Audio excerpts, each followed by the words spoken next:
Hi, this is Bob Scully, and welcome to another edition of our show. So, you already know who my guest is.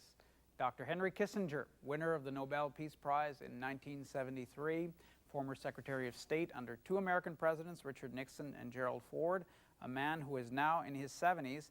But do you know about this, his latest book, Diplomacy, a brilliant book. It's a must-read as far as I'm concerned, and in there, Henry Kissinger tells us about the business he's in, the profession he's chosen, and so he will pick examples such as Richelieu, way back in the 17th century, but he brings us right up to our own time, talks about Stalin, Hitler, and strategy, how these terrible dictators came about, how they were allowed to go as far as they did, how equilibrium of forces perhaps prevented some of the worst excesses in European history. A brilliant, brilliant book, and in a sense, I suppose, his general summing up of an entire career, and in a way, his way of telling us that this is how he would like to be remembered. By no means, however, somebody whose career is at an end. He's a very active man. I even asked him, this is the second time we have him on, so I was able to squeeze in a couple of questions about how he leads his life today.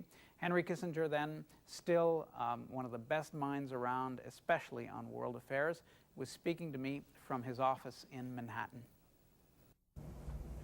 The Pope's epitaph on Richelieu's death, you quote it. If God exists, he will have much to answer for. If not, he will have led a full life. What would be your epitaph? Well, I would, of course, like to think, as I suppose anybody who is in public life would like to think, that he made a difference, and therefore that in some ways progress towards peace, progress towards self-determination,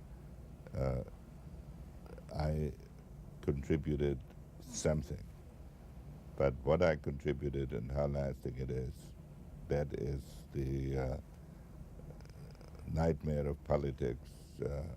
All politics is transitory, and the actor cannot himself really define what is permanent.